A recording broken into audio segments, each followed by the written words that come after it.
Thank you, Terry. Now may God add his blessing to the reading of the scripture this morning, and the words from my mouth be just what we need to hear. You know, I just noticed something. As the years have gone by here, I started off with keeping my notes, my sermon notes, at a 9-point font, and it's increased a little bit every couple years, right? Well, it looks like this week I went back to 9 points. So if I'm squinting or doing this, you'll know why, okay? There was a study done of a group of college professors, and they were asked how happy would they be if they got their tenure. Now, you probably know this, but the kids might not. Tenure means that they're given a permanent job. Well, these professors answered that if they got their tenure, they would be very happy, probably for the rest of their life. Another group of professors were asked how unhappy they would be if they did not get their tenure. And they answered very unhappy for a very long time.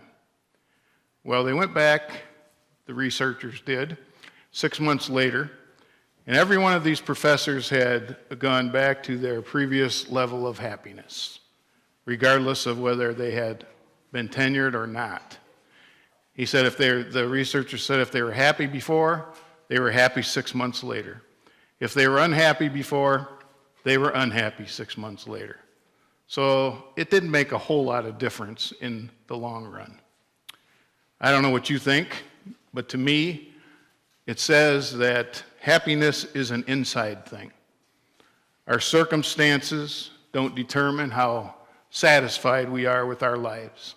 Something else on the inside makes the difference. But what is happiness? Is it something that we have to spend our whole lives chasing? Is it a result of circumstances? Are we happy because of where we live and our surroundings and our friends? Is it about money in the bank? Is it about a diploma on the wall? Because after all, if you have those things, other people respect you, right? Or does it depend on something else? What would it take to make you happy? Really, really happy? Well, Jesus talked about happiness, but the way that he talked about it was not the way that you or I would talk about it. In fact, he he turned that whole idea of happiness upside down. In the Sermon on the Mount, which is what we read sort of a short version of this morning, he made some very unusual statements about happiness. We call them the Beatitudes. Now, it happens that recently I did a series on the Beatitudes on the radio show, and as we go into season 2 of The Chosen, it's about the Beatitudes. So how fitting that this morning's message be, and this morning's reading be the Beatitudes. Well, in Luke's Gospel, we get sort of a condensed version of some of these Beatitudes. Happy, listen to this stuff now. This defies logic, right? Happy are those who are poor. Happy are those who hunger. Happy are you when people hate you. What? Rejoice in that day.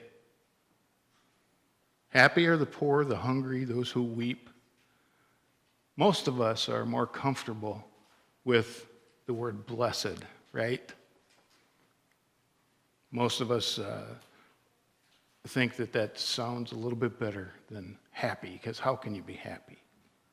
But the Greek word, which is makarios, which most translators of the Bible translate as blessed, can also be, equally means happy.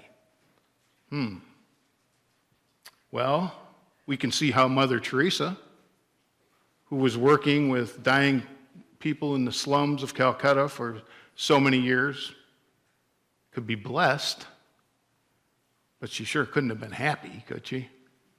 Not in that situation. And yet, all the people in her life that knew her best said that that little woman just radiated happiness all the time, every day of her life. In fact, many authors have studied and have written about the pursuit of happiness, and they have noticed that the happiest people on earth are not people who chase after it, but they are people who serve God and serve other people.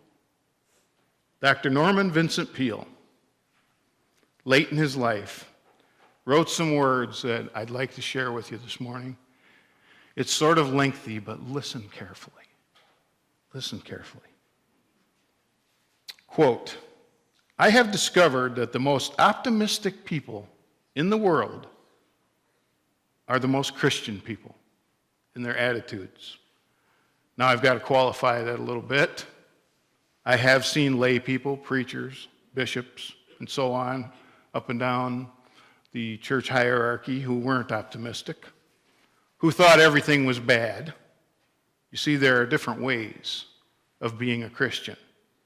A minister in London told me about a man who would never go inside his church, but he would hang around in the vestibule.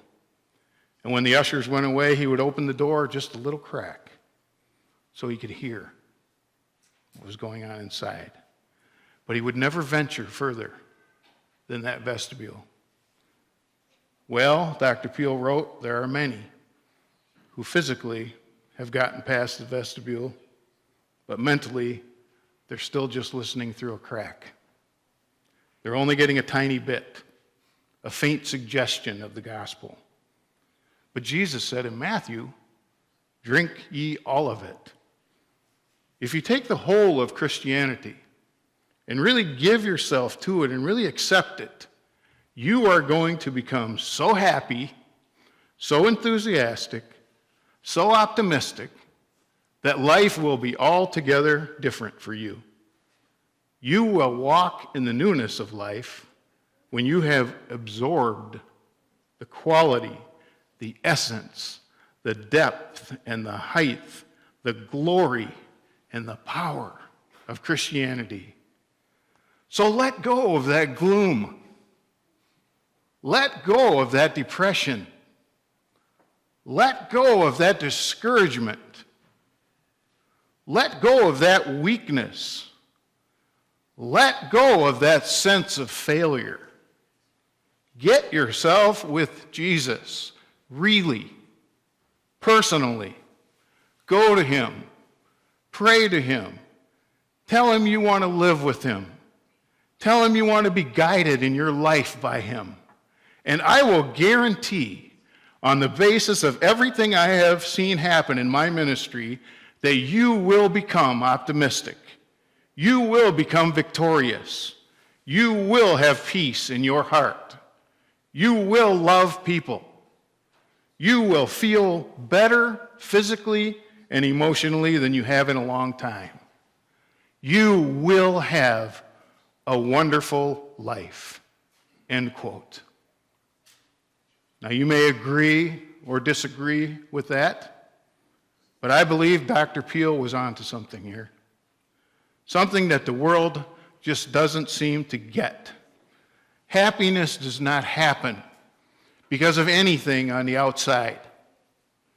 Happiness happens on the inside.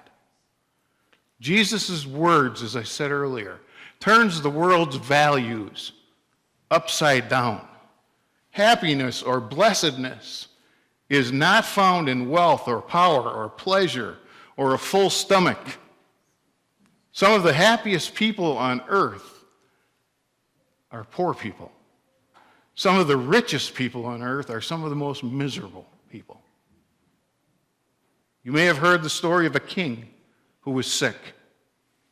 So he called his astrologist, and his astrologist told him that if he would wear the shirt of a man who was content with his life, that he would be happy and he would no longer be sick. So people went out to all parts of the kingdom looking, and after a long search, they found a man who was really happy and content with his life. But guess what? He didn't own a shirt. We can have the most desperate circumstances and still be happy according to Jesus. Happiness comes from another place. Have you ever noticed that the more we have, the more we want? So often we see people who appear to be blessed, and we say, when we look at them, they have all the good things in life, but they get so easily upset with God when a little something goes wrong. While that person who has very little is grateful for every little thing they have and for life's little joys and little pleasures. Now, I'm not saying that in order to find happiness, we need to give everything away that we own. That might be the worst thing we could do. That might cause us to really have some negative changes in our thoughts. But what I suggest is that sometimes we have our values, what's most important to us, all out of whack, and we make ourselves miserable. I believe that there are only two sources of happiness in this world. One is a right relationship with God.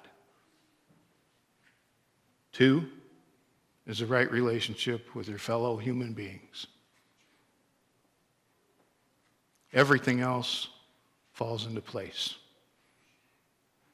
Poverty or wealth, sickness or health, surrounded by loved ones or weeping by yourself by a lonely grave, we can still have joy within if we understand the real source of happiness. Happiness doesn't depend on circumstances, but of knowing deep down that we are loved, we are accepted, and that we belong to God. We are God's children. How sad it is that many people go through life without ever discovering that happiness comes from a right relationship with God and with other people. An author named J.T. Fisher says this, quote, if you were to take the sum total of all the authoritative articles ever written by the most qualified of psychologists and psychiatrists on the study of mental well-being, you would have an awkward and an incomplete summation of the Sermon on the Mount. For nearly 2,000 years, the Christian world has been holding in its hands the complete answer to its restless and fruitless yearnings. Here rests the blueprint for the successful human life, with optimism, mental health, and contentment. End quote. This is why so many people today are unhappy. This is why the suicide rates are growing around the world and in our nation, among our young people, among our old people. We've bought into the idea that happiness is something that comes from the outside, from having pretty things, from being around the right people, from having influence. The old saying that money can't buy happiness has been proven over and over again. According to scientific studies, once our basic needs are met, food, shelter, and basic education, income makes little difference in our levels of happiness, except for in very extreme situations when we're in poverty. David Letterman was quoted as saying this, and it amazes me that a man of his incredible success would say something like this. But he's been quoted as saying, I'm a person who spends a great deal of his time wondering why he's not happier. I have found that the only thing that brings me happiness is doing something good for somebody who is incapable of doing it for themselves. That's David Letterman, but it sounds a lot like Jesus. Psychologist Dr. Martin Seligman has spent decades studying this subject of happiness. He believes that the recipe for happiness contains three ingredients: pleasure, that's the sensations that we normally think of as happiness; engagement, That is how enthusiastically we are involved in our relationships with other people, with your work, with your hobbies. And then thirdly, meaning, how you contribute to the greater good. He says that the pleasure component is the least important and the one that is least enduring. And those things that engage us and that give meaning to our lives are much more important in our search for happiness. That's the reason, I believe, that people of faith are happier people. They generally have more stable relationships. They have a greater sense of purpose for their lives. Author James Moore says that a friend of his, once shared with him an experience that she had in a museum in New York. She went into one special exhibit room where the paintings were nothing but paintings of roads, just different road scenes.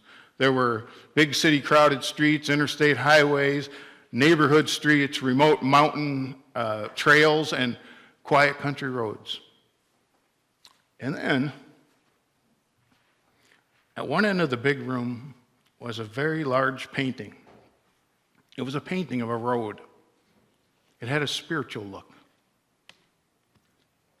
with soft pastel colors. And there was a caption at the bottom of the picture, and it read, "The Road to Happiness." And as she stood there and looked at this magnificent painting, two very nicely dressed middle-aged women walked up beside her, and one of them was just moved by this painting. And she said, "Isn't that beautiful?" But the other one responded sadly, "Of course it's beautiful. The only problem is, there is no such road." But there is such a road.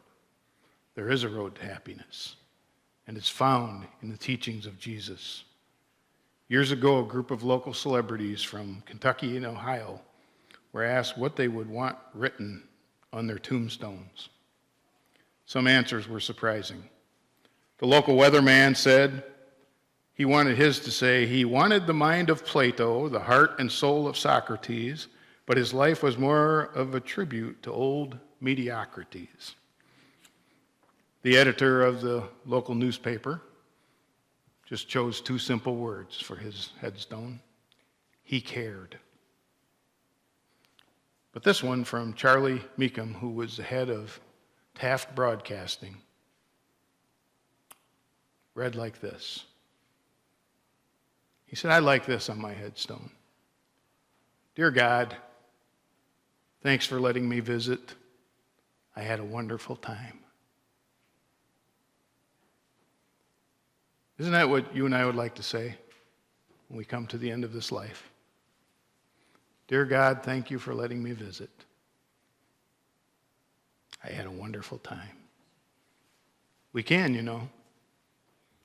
if we give our life to God, if we look for people that we can serve and care for. That's the secret. That's the road to happiness. Not that things will always go well, because we know that isn't the case. But we can always have true happiness inside, through it all. You'll be able to say with Charlie at the end of your days, "Dear God, thank you for letting me visit. I had a wonderful time." Amen.